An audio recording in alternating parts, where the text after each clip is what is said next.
мәгълүмат ул менә безнең исебездә кала торган ниндидер бер яңалык. Әгәр дә безнең исебездә нәрсәдер кала икән, менә нәрсәдер хәтердә безнең кала икән, менә шул инде яңалык. Мәсәлән, нәрсә безнең исебездә кала. Менә мин һәр вакытта да журналистларга ничек язарга дигәндә, менә ничек тема табырга һәм дигәндә мин сезгә теге фәнни, теоретик әйбер сөйләргә теләмим, менә шулай бик гади итеп әйтергә телим. Менә нәрсә безнең исебездә кала. Мәсәлән, кичәге көн узды. Менә сез ничек уйлыйсыз? Кичә сезнең исегездә нәрсә калды? Кичәге көннән. Ә инде тагын да берәр айга китеп барсак, менә көннәр теге истә калмыйча узып китә сыман. Әмма ниндидер көннәр, ниндидер сезнең белән булган ниндидер теге яңалыклар, ул исегездә кала сезнең. Нинди әйбер исегездә истә кала безнең. Аның берничә үзенең теге шарты, кагыйдәсе бар. Нәрсә истә кала? Ул булса, без әйтәбез инде эксклюзив дип, ягъни моңа кадәр булмаган, ниндидер безнең күңел игътибарны җәлеп итә торган, моңа кадәр күренмәгән әйбер булса, мәсәлән, сезгә, мәсәлән, сатып алып бердиләр яңа сумка. Моңа кадәр сез искесе белән йөри идегез, менә алып бердиләр яңа сумка. Яңалыкмы бу? Менә яңалык. Һәм тагын нәрсә истә кала? Икенче истә кала торган әйбер нәрсә безнең күңелебезгә тия. Ул ике төрле булырга мөмкин, истә кала торган әйбер. Берсе аның кызык, икенчесе аның кызык теге күңелгә тия торган дип әйтик инде. Менә нәрсә исегездә калды? Узган айда дип без мәсәлән уйласак, кичә дип, мәсәлән, сезнең мәктәптә иптәшегез белән булган бер инде кызыклы күренеш, ул истә кала. Мәсәлән, ул сезгә бер инде кызыклы очрак турында сөйләде, исегездә калды. Тагын бер әйбер, мәсәлән, нәрсә сезнең күңелегезгә тиде. Мәсәлән, сезгә начар билге куйдылар. Яки мәктәптә укытучы сезне нәрсә өчендер тәнкыйтьләде. Сезнең күңелегезгә тиде бу әйбер, ул исегездә калды. Менә шушы критерийлардан чыгып карасак, яңалыкны бик гади генә әйтеп әйткәндә, билгеле аны теге журналистиканы өйрәнгәндә моның теге күп кырлы икәне күренә инде. Менә шушы рәвешчә моны гадиләштереп әйтеп була.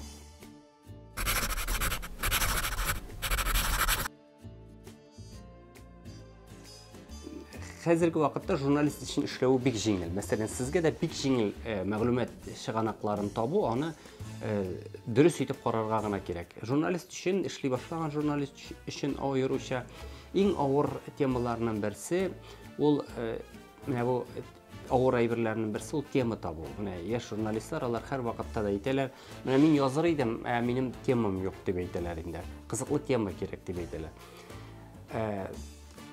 Кызыклы тема ул безнең менә бүтән әйбердә безнең янәшәбездә һәм теләсә кайсы менә мин шуңа үзем ышанып яшим һәм ул дөрестән дә шулай. Теләсә нәрсә турында кызыклы итеп язып була. Теләсә нинди мәсәлән шәхес турында, кеше турында язып була. Теләсә нинди күренеш турында кызыклы итеп язып була. Бары тик син шушы әйберләрне, мин әйткән әйберләрне исәптә тотарга тиеш. Син күренешнең табырга тиеш ниндидер яңалыгын, аның яки кызык ягын, яки аның күңелгә тия торган ягын. Мәсәлән, без әгәр дә бөтенләй менә мәсәлән сез әйтәсез икән, инде сезгә бирем бирделәр ди. Миңа нинди дә булса яңалык язарга, нәрсә язарга була? Сез яза аласыз үзегезнең партадашыгыз турында. Мәсәлән, аның турында бит әле бер кеше дә язмады, бер кайда да. Бер җирдә дә чыкмады аның турында яңалык. Менә сез аның ниндидер үзенчәлеген табып язарга теләсәгез, мәсәлән, менә минем утырам, син нишләп аның иң башта мәсәлән сорау. Син нишләп аның белән утырасың? Син утырттылармы, син үзең сайлап алдыңмы? Утырткан вакытта син аның белән утырттылар, син нәрсә дип уйладың аның турында? Ул синең турында нәрсә дип уйлаган? Сора аннан. Һәм син нәрсә дип аны ничек дип күз аллаган идең? Ул нинди булыр дип. Һәм ул нинди булды? Ул нәрсәләр белән кызыксына. Ул дәресне ничек итеп әзерли? Сез ничек итеп бер-берегезгә ярдәм итешәсез дәрес әзерләшергә мәсәлән, яки мәктәптә укыганда? Сезнең белән булган ниндидер кызыклы хәлләр ул искиткеч күп. Мәсәлән, сез теге берәр дәрескә белән ничек итеп әзерләндегез? Сез берәр ничек итеп ял иттегез бергә. Һәм сезне мәсәлән аердылар, ниндидер дәрестә башка кешене утыртып куйдылар, син нәрсә дип уйладың? Менә шулар турында гына да сез кыска гына әйтеп булса да шушыны язсагыз, bilgili o'zingizning emotsiyalaringizni yashirmaycha ham nindidir ofitsiallikdan ketib, ya'ni ofitsiallikdan ketib deb aytaymi, mana agarda siz uni yozmasangiz, bizni shulay tegi nik kebek. Bizni mana o'tirtib qo'ydilar. Shundan so'ng biz o'tirib ketdik, bek ko'ngilli bo'ldi degan shunday odatiy so'zlar bilan tugul. Mana ko'z oldina keltirsangiz, siz bu haqda nechik aytib anda сөйлейsiz, aytdik uyda. Negizga nechik сөйлейsiz bu turida mana sizni shu yangilik turida. Bunsa bo'ldi bir aybraymi? Yangilik ol partadash degan so'zga tugul, yangilik ol bizning yonimizdagi kishilar. Lesa qaysi kishilar? Ol bo'lmasa, ko'rishimiz, abiyimiz, davaniyimiz, babayimiz deb abıyın, enin, singling, to'g'anlaring, ko'rshida yashovchi oppa, abay, kibitdagi kibitchi, mana har kishi turida nindidir qiziqlay bir ishlarga mumkin. Ham tag'in bir bizning bek zo'r yangilik chiqqaniga hozirgi vaqtda ularlik yo'q edi, hozir ul odim sayin yota. Hozir har kishi, mana ilki zamonda biz tegishli boshlaganda sizning ko'p vaqtda kishilar fatir eshigini yozib qo'ymaylar edi. Bu yurtda yashay Ahmet Valiyev Gali, menga necha yaş, men kurash tugaragina yurayim, falan bilgilarga o'qiyim, menim necha do'stim bor, eng yaqin do'stlarim shushilar, men shu maktabda o'qiyim. Agarda biz bir kishining kvartirasini ko'rsak, ham onun eshigina shulay yozilgan bo'lsa, biz biqota g'ajablanardik. Bu nechigina kishi shulay deb yozib qo'ygan o'zi turida butun narsalar. Ishlisida yo'q endi, keldingda yozib qoldim. Hozir har kishi yozib qo'ya. Sotsial shelterlarda siz kirib qarasangiz, kishi turida butun ma'lumotni topirga bo'ladi. Mana bunisi endi eng avvali monitor, biz ana ataymiz monitoring deb. Mana kirasingda ham mana bular yangilikni izlab o'tirasan shundan. Suzib olasan, qiziqli yangilikni. Narsa seni shu kriteriyalar bo'yicha ixtiboringni jalb etdi. Eksklyuziv, menga qadar bo'lmagan yangilik, qiziq, kuldirirlik, boshqalarni kuldirirlik yoki ko'ngilga teatrgan.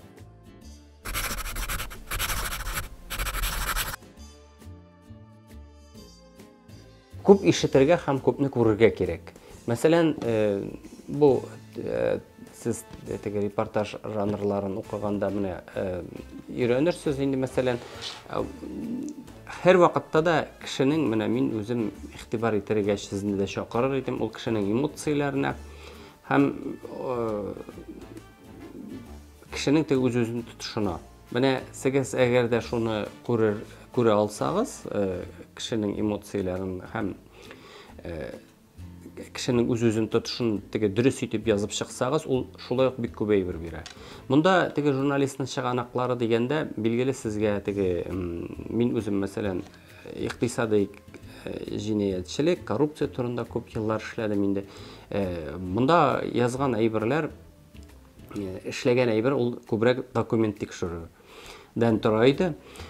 Men haliga qadar ul Şırmada qopshiq dokumentlar yota. Çünkü jurnalist kishi o'zining ishlagan aybirin yillar bo'yina saqlarga tegish o'zining shu dokumentlarini. Ular mana kassetlarda ham ali dokumentlargina mana 6G da qopshiq, zo'r qopshiqlar mening yig'an dokumentlar yota. Onda nindigina dokumentlar yo'q.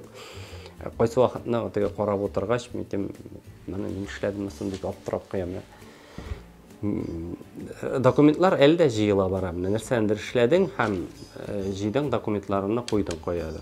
Hem indi mine sonlarını dürüst yetip bir-birisi bilen yeneşe koyup sonu bilirge gerek. Konkretraq bizge yaqın aybir bolsa biz anlayız anı bilgili. Mesela menga 2 kilogram olma alıp qaytip berdiler. Ko'p mu az mı?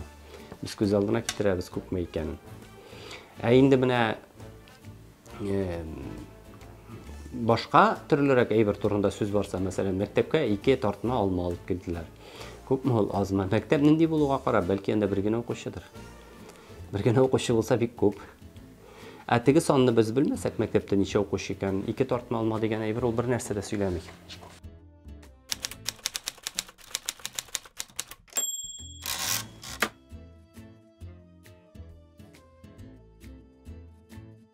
Bu bilasizmi, mana eng og'ir aybirlarning birisi bosh ism qo'yu.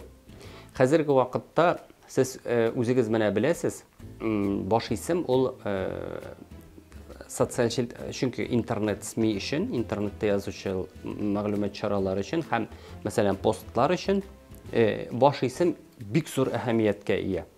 Bosh ism bilan maqalangni o'tirib de bitira olasan, bosh ism bilan maqalangni ko'tarib de chiqa olasan.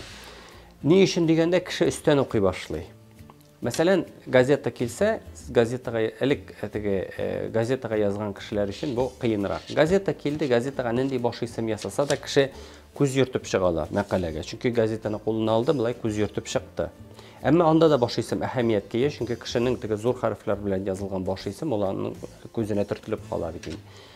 Masalan, postingni sening aylantirib o'tiralar, masalan, boshqalar ayma, sen bosh ism yozding. Sen yozib qo'yding. Bizning maktabda şangı yarışları uzdı.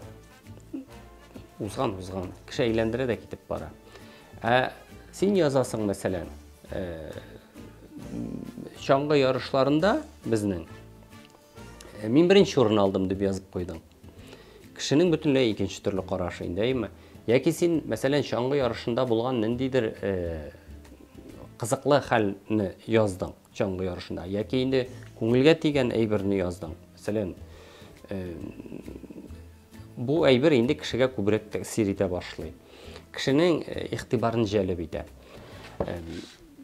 Şuna ko'ra turli ish bo'ladi. Masalan, men o'zimdan aytam, qaysi vaqtni sening boshingda tega pilt deb bosh ism borliqqa kelar, ham sen yozasan yangilikni. Chunki sen bitin yangilikni tega boshingda tutasan, bu tega bosh ismni yozdingda, ana so'ng shunga to'g'ri keltirib yangilik yozding degan so'z tugul, ko'z oldingda tutasan. Ammo bosh ism durust yozilganmi, yo'qmi deganning yoki maqala yaxshimi, yo'qmi deganning mana men o'zim bir bik yaxshi ko'rsatkishini ayta olaman sizga. Siz maqalani yozdingiz, ham qaraysiz, nindi bosh ism qo'yib bo'lamoq. Sen so'ylay boshlaysan. Mana bunisi da yaxshi, bunisi da yaxshi, bunisi da yaxshi, bunisini qo'ysam tag'inda yaxshiroq. Ham sen azoblanib o'tirasan. Bunisi da aybat, bunisi da aybat, bunisi da aybat. Ni qo'ysasan qo'yim ekan, birsindən birisi yaxshi sitatlar sen olgansan, intervyu olgansan. Bu kishi tag'inda aybatraq aytgan. Ham sen azoblanib o'tirasan. Mana bu big aybat endi. Demak, sening maqalang yaxshi kelib chiqqan. Endi sen maqala yozdingda, bosh ismni tege barmoqdan so'rib degan shekilli topib o'tirarga majbur bo'lasan ekan. Bu durust tugul. Durust tugul deb aytmayman. Maqalang demak sen yaxshi kelib chiqmagan. Seni so'ylov mumkinliging yo'q. Ham demak sening maqalangda yaxshi aybirlar oz deganni ko'rsatadi bu. Shuning uchun bek joyli ko'rsatkichi bor.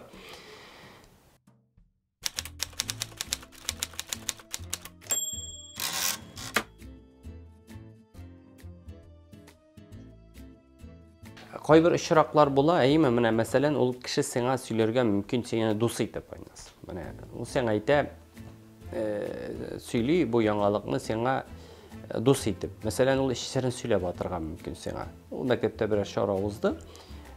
Sening yoningga keldi de bir kishi bir narsani söyledi. O söyledi o'zining masalan yana bir shunday misol keltirib, endi yosh vaqtidagi o'ng'ishsizligi to'g'risida söyledi. Masalan, shang'i yarışında qatnashganda çangısını sındırgan, anın için anda yüzünde sükkenler ana mana şunday bir aybirini söyledi diyeyim mi? Ularını sen ağına söyledi. Ularını jurnalist bulup sen yazıp çıksın deyip söylemezken mümkün. Eğer de sen onu yazıp çıkarsın iken, ondan sonra sana öpkelerge mümkün, dağva bildirirge mümkün. Hem onday şakta senin de uyliysın da şundan çıkıp iş yürütürge gerek. Ularını sen ağına söyledi mi? Eller seni jurnalist deyip bilip söyledi mi? Endi mektepte bir endi işara buldu. Hem bütün halk karşında direktör şulay deyip aytdı, okutuşlar bulay deyip aytdı. Onlar aytilgan söz iken, o sözde aytilүүнүн sen yazıp çıkığının ziyanı yok deyip aytayım. Çünkü ularını bütün kişi karşında aytkan bitin. O iş sırrı tugul kişinin. Bu işrakta siz mesela mektepteki beyram turunda yazasız iken, men o'zim sizga baribir o'qituvchilaringizga aytirga kengash etar edim. Sizning o'zingizning yozishing'izni. Agarda endi sizning bo'zdagi sürpriz bo'lib, ularni shatlantirar ekan deb siz bilasiz ekan ko'ngilingizdan. Umumiy aytilgan so'zlarni yozarga mumkin. Shunday da men sizni tege bu bitin yashirin aybir tugul. Ochiqdan ochiq aytdingiz, mana men yozaman.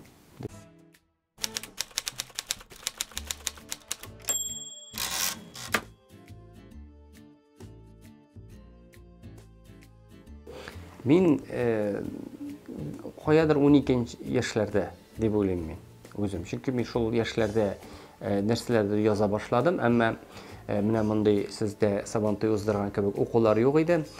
Мин кыюсыз идем һәм бер дә язган әйберләремне җибәргә кыенсына идем. Кемгәдер укытырга да кыенсына идем, мин үзем абыйга гына укыта идем. Ул язган әйберләремне мин бер тапкыр җибәреп карадым. Шушы яшьлегенчә чыга ул әйбер чыкмады һәм минем теге ул чыкмау ничектер мин теге бирештем дип әйтергә була инде. Һәм мин туктадым язудан. Әгәр дә менә хәзерге шикелле социаль челтәрләр булса, билгеле мин социаль челтәрләргә куйган булыр идем язган әйберләремне. Булай теге илдәге булган вакыйгалар турында мин нәрсәләрдер яза идем. Мин әле таптым да кайберәүләрен бик күңелле теге укып утыруы. Шуңа күрә дә менә мин сезгә киңәш итер идем. Кыю булыгыз һәм нәрсәдер теге сез язасыз икән, нәрсәдер башларга читенсенмәгез. Һәм бер кайчан да теге бер омтылыш белән генә бер нәрсә дә эшләп булмый. Бер әйбер белән генә син бер әйбер эшләдең дә, анда бер әйбер яздың да, мәсәлән, бөтенесе сине журналист дип таныдылар. Яки анда син бер әйбер яздың да, аны бөтен кеше егылып укыды, бөтен кеше шаккатты. Андай әйбер бер кайчан да юк, ул бер эштә дә юк. Теге шулай дип әйтәләр бит инде, бик тиз генә нәтиҗәгә ирешәсең килсә, савыт саба ю дип. Савыт сабаны менә пишрак син юдың, нәтиҗәсе булды, шунда ук. Профессияләр шулай журналистикада анда алай түгел, анда бик озак эшләргә кирәк. Теге һәм аның барбер нәтиҗәсе була, күңелне биреп эшләсәң.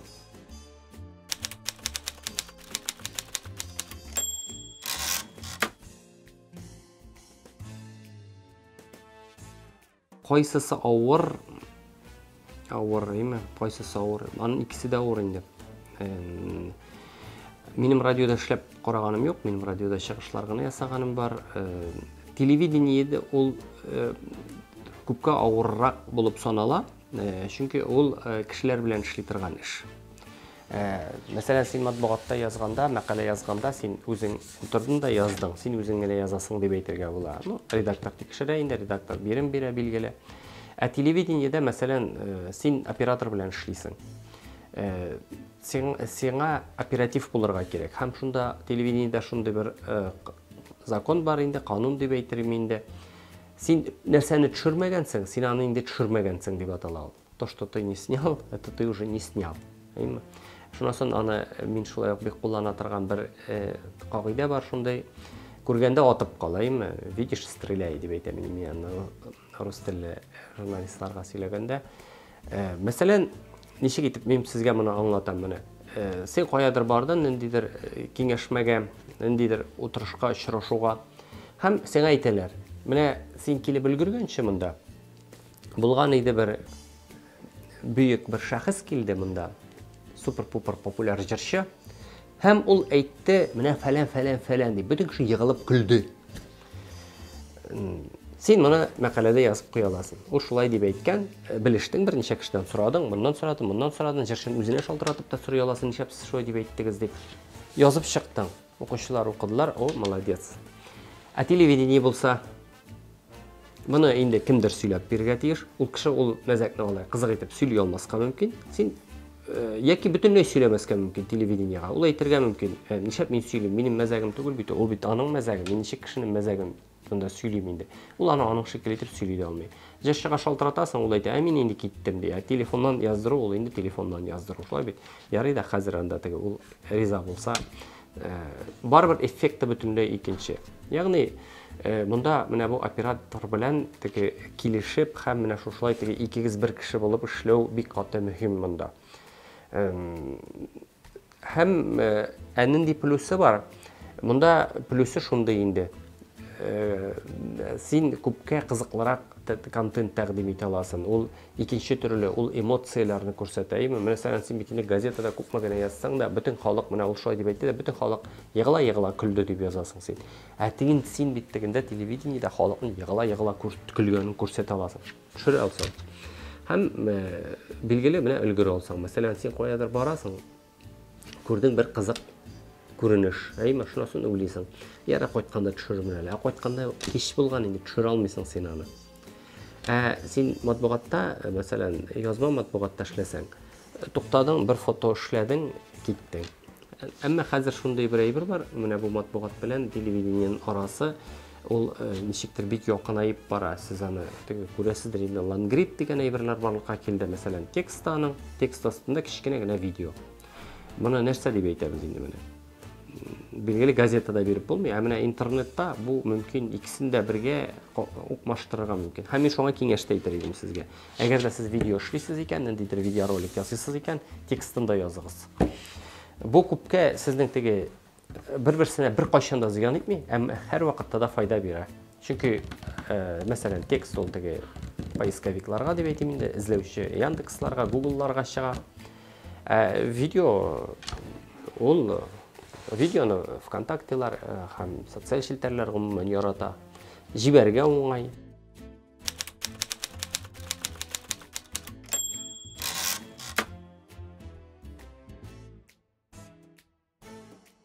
Мин шул кадәр күп әйбер укыйм.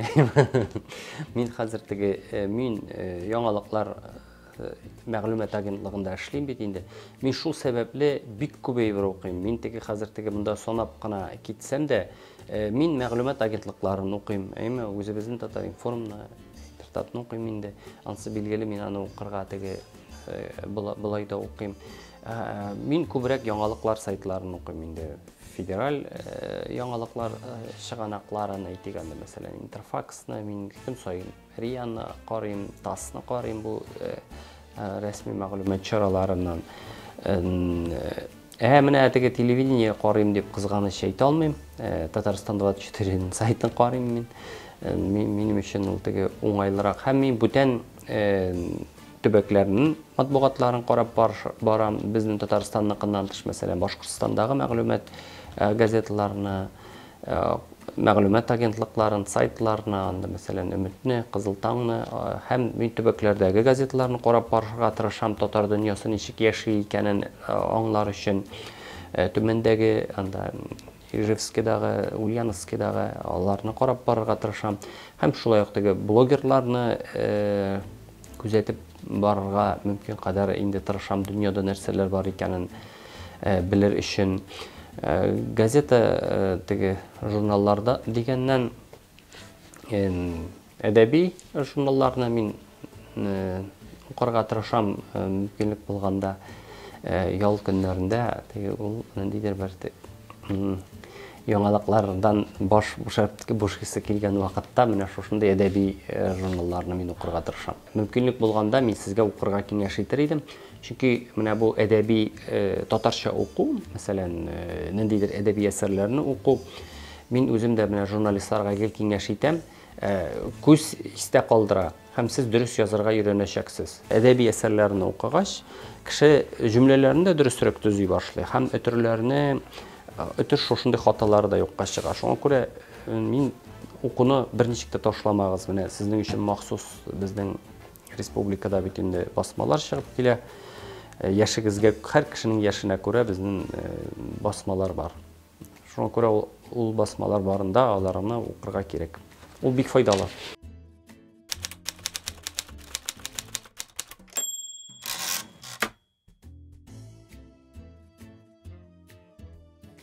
Шундай хаталар була, мәсәлән, ул аның өчен кешене җаваплылыкка да тартырга мөмкиннәр. Менә шундый вакыйгаларда булганы бар. Мәсәлән, журналист ниндидер саннарын дөрес күрсәтми, һәм әйтик ул кризис чыгарырга мөмкин. Менә мин сезгә бер мисал китерә алам шундай. Моннан ничәдер еллар элек бер журналист бер кичкенә генә басма язып чыккан туз бетә дип. Һәм бу тиз генә таралды бөтен илгә. Шуннан соң бөтен илдә шундый кешеләр чыктылар. Туз бетә икән. Бөтен кеше кибеткә барды да туз алды. Пачка туз ала башлады. Бөтен кешеләр бер юл ала башлагач, кибеттә туз бетә. Кибеттә туз беткәч, кешеләр уйлый башлыйлар. Дөрестән дә туз бетә икән. Ширатка языла башлыйлар, анда кешеләр пачка туз ала башлыйлар. Теге туз заводы ул бит инде тиз арада гына аның кадәр халыкка җитәрлек әйбер җитештереп бетерә алмый. Шуңа күрә бу теге халыкта теге котарала шундый кешеләр нәрсә эшләргә белмиләр.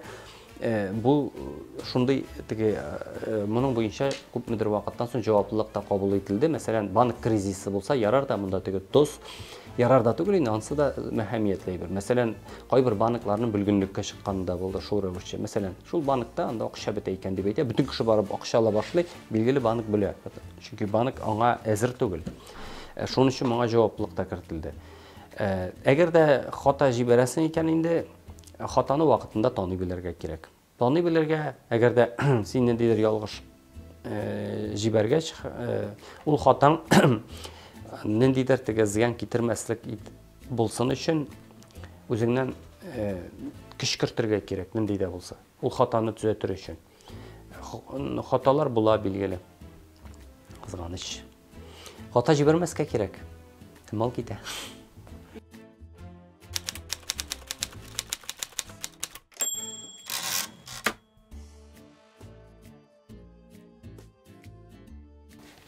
Журналистның принциплары гаделлек изләү, дөрестлек язу бит инде, әйме? Менә андый теге тәкъдимнәр дип әйтим инде, тәкъдимнәр яки инде теге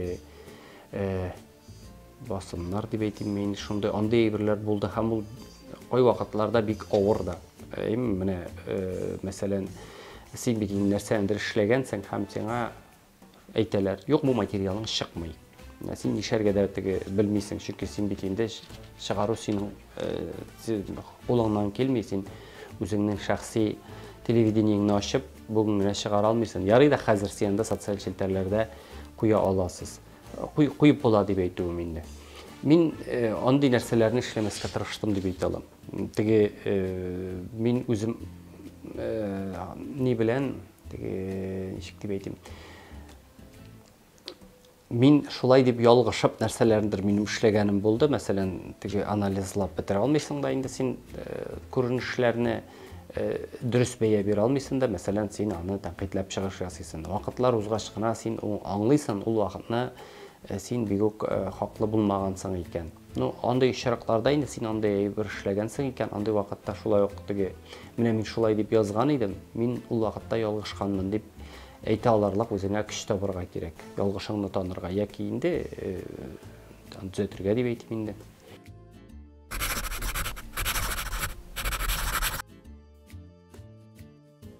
Әйдәгез, менә сез бер кызыклы хәбәр язып карагыз, кыска гына. Ул кызык булсын һәм менә мин әйткәнчә эксклюзив булсын. Нәрсәне язабыз? Менә сез сезнең һәрберегезнең исендә кала нәрсә дип әйттек инде.